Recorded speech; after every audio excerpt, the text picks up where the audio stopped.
Welcome to AYGLobal. In May 2025, Elon Musk did what few thought he'd dare. He walked away from Washington. It all started on May 14, 2025. In a highly watched congressional hearing, Elon Musk didn't mince words. If innovation is punished in America, I'll take innovation where it's still valued. The room went silent, and within 72 hours, he proved it wasn't just talk. Tesla formally exited all federal EV infrastructure talks. SpaceX cut Pentagon collaboration channels. Starlink paused military-related access reviews. No press blitz, no fanfare. Just cold, deliberate exits. And DC was rattled. What pushed him? Two things. First, Trump's rollback of EV mandates, gutting billions in incentives. Second, the Pentagon's demand for wartime override access to Starlink in zones like Taiwan and Gaza. Musk said no, just like he had over Crimea in 2023. He drew a line in the sand. If you keep moving the goalposts, I'll play somewhere else. And that's exactly what he did. As Musk stepped away from DC, new allies emerged. Fast. Brazil immediately struck a deal for a nationwide Tesla charging grid.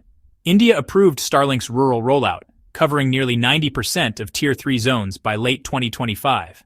South Africa finally gave the green light after months of delays. But the biggest shock? China.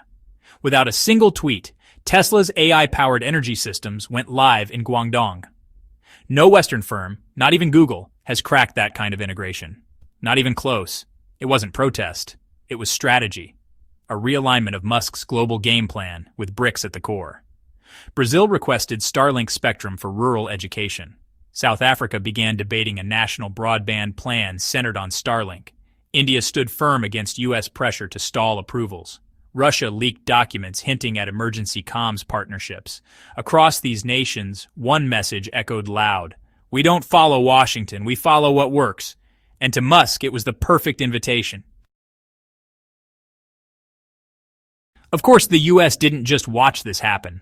In March 2025, Washington hit back with 25% tariffs on imported autos and parts, and a sweeping 10% universal import tax using emergency trade powers. No mention of Tesla directly, but the message was clear. These moves hammered supply chains for EVs, batteries, and rare earths, exactly where Tesla lives. And then came the scrutiny. Treasury launched probes into Tesla's deals in Brazil and China. Investigators questioned whether its AI grid systems were dual use, civilian or military. Musk fired back online. If DC wants full control, let it build its own networks. We'll build where we're actually wanted. Federal forums quietly dropped Musk-linked firms from strategic meetings. No more seats at the table, but Musk? He was already eating at a different table entirely. While Washington locked the gates, Musk found open runways. In China, Tesla's grid balancing software went live, managing industrial energy flows in real time. In Brazil, Starlink's rural education network expansion was greenlit. In South Africa, Starlink became the centerpiece of a national broadband equity plan. In Russia, classified leaks hinted at emergency comms coordination with Starlink. And in India? Despite heavy United States lobbying to delay the rollout, Delhi moved forward, stating clearly, "Our tech policy is for India, not for foreign appeasement." Analysts now call this the start of a commercial multipolar era, where companies scale based on local value, not Western permission. Even in sectors where the United States backed off, like defense, SpaceX still soared, with launch schedules now stacked with international clients. From Singapore to the United Arab Emirates, the Musk ecosystem is thriving, on its own terms. By mid-2025, the pivot was undeniable. Tesla acquired new land near Shanghai for battery production. It received rare exemptions for software localization and launched joint AI labs. Starlink signed long-term agreements across the BRICS world, and even began quiet talks with Russian emergency services. Meanwhile, X, the platform formerly known as Twitter, embedded server software in Gulf and Southeast Asian data centers. And SpaceX? Its commercial payloads increasingly bypass United States government contracts. Launch pads now tilt east and south, not just west. Reactions from United States allies have been mixed. Germany launched a review of Starlink's autonomy.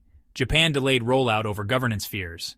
Australia's defense officials flagged Musk's selective Starlink shutoffs as risky. No outright bans. But the signs are clear. Washington's allies are watching Musk more closely than ever. So what's the verdict? Is Musk rebelling or just realigning? Let's be honest, this isn't about defiance, it's about evolution. When United States policies became unpredictable, Musk didn't fight. He rerouted. He found partners. He found freedom. He found scale. And he proved that in today's world, innovation doesn't have to orbit around Washington. In fact, the new map of innovation may just have multiple poles, with Musk right at the center. So now we bring it back to you. Is Musk's global shift a reaction to overreach, or the natural next step for a tech empire too big for one country's rules? Will America lose its edge in AI and aerospace if innovators like Musk decide they've outgrown the system? And should global tech companies be loyal to their home nations, or free to build where they're welcome? Let us know in the comments. Don't forget to subscribe to AYGLobal for deep dives into automotive transformation, global innovation, and the tech engines driving tomorrow. Thanks for watching. Until next time, stay curious, stay mobile, and stay tuned.